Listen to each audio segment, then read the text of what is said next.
اے ارض فلسطین ہمیں معاف کرنا، اے لوگو ہم آخری نبی کی آخری امت ہے اور اس امت کے ایک طبقے پر ایسے مظالم ڈھائے جا رہے ہیں اور ہم اپنی زندگیوں میں مگن ہے، اور اس امت کے ایک طبقے پر جن میں بچے اور بوڑھوں کو ذبح کیا جا رہا ہے اور گولیوں سے بھنا جا رہا ہے، بوڑھے بچے بھوک سے مر رہے ہیں، نوجوان مرد ہو یا عورت ان کے ہاتھوں میں اپنے معصوم بچوں کی لاشیں ہیں، وہ بچے جن کے ہاتھوں میں خالی برتن ہے، جو پیاس کی شدت سے تڑپ رہے ہیں اور ان کے شہید ہونے کے بعد ان کے بدن پر سوائے ہڈیوں کے کچھ باقی نہیں رہتا، اور اس پریشانی کے عالم میں وہ ہمیں بلا رہے ہیں اور ندائیں لگا رہے ہیں، اور اس ماں کی آواز اور اس مظلوم باپ کی تڑپ اور اس کی ندا ہمارے دلوں کو چھننی کر دیتی ہے، اور وہ آواز لگاتے ہیں، اے امت محمدیہ تم کہاں ہو؟ کیا تم سو گئے؟ تمہیں ہماری پریشانی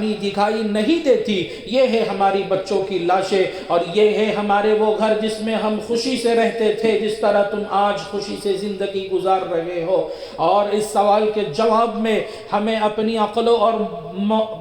بے بسی پر ماتم کرنے کے علاوہ اور کچھ سمجھ میں نہیں آتا۔ کیا ہم وہی لوگ ہیں، وہی امت ہے جس کے حق میں ہمارے نبی سفارش کرنے والے ہیں، اور ہم کس منہ سے ہمارے نبی کے سامنے جائیں گے اور کہیں گے یا رسول اللہ ہماری شفاعت کر دیجئے، ہمارے حق میں سفارش کر دیجئے؟ ذرا سوچئے تو صحیح، کیا ہم یہ بولنے کا حق رکھتے ہیں؟ جب کہ ہم پر ایک سوال بنتا ہے، جب امت پر بم برسائے جا رہے تھے، چھوٹے چھوٹے بچے بلک بلک کر سہم سہم کر دم توڑ رہے تھے، وہ بوڑھی عورتیں جنہیں کھانا نصیب نہیں تھا جس کی وجہ سے وہ مٹی کھانے پر مجبور ہو گئے، وہ بچے جنہیں کھانا نہیں ملا اور وہ گھاس پھوس کھانے پر مجبور ہو گئے، وہ مائیں جنہیں کھانا نہیں ملا جس کی وجہ سے ان کے سینوں میں دودھ نہیں اترا اور ان کے دودھ پیتے بچے بھوک سے تڑپ رہے تھے۔ اور لوگوں سنو، یہ امت پر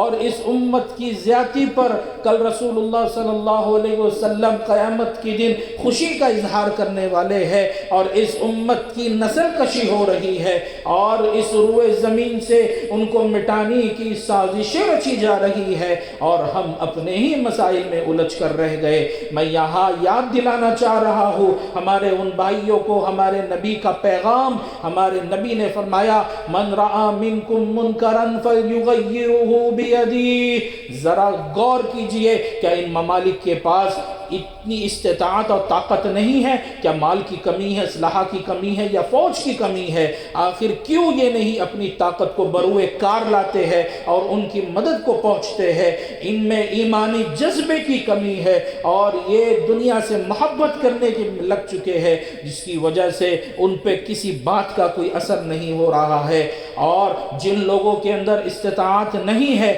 ان کو میں یاد دلاتا چلوں ہمارے نبی حضرت محمد صلی اللہ علیہ وسلم کی اس سنت کو۔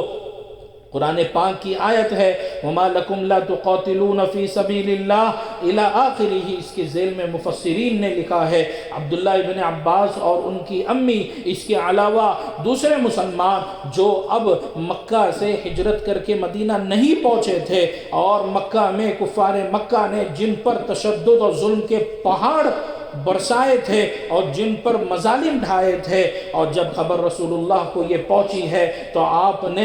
ظالم کے حق میں بددعا اور مظلوم کے لیے دعائیں کی ہے، اور ہمارا بھی حق بنتا ہے کہ ہم ان مظلوموں کے لیے اور ہمارے بھائیوں کے لیے دعائیں کریں، اور ایسے وقت میں ان کو بھول جانا ہماری بے حسی کی علامت ہے، اور ایمان کا آخری درجہ کہ برائی کو دل سے برا سمجھنا اور ظلم کرنے والے کو برا ماننا۔ اور بات صرف یہاں مکمل نہیں ہوئی بلکہ ایک بات اور بھی باقی رہتی ہے کہ یہ بات دل میں آنی چاہیے کہ اللہ ہمیں ایسے اسباب مہیا عطا فرما یا وہ طاقت و استطاعت دے کہ ہم بزور بازو ظالم کو اس کی اوقات یاد دلا دیں۔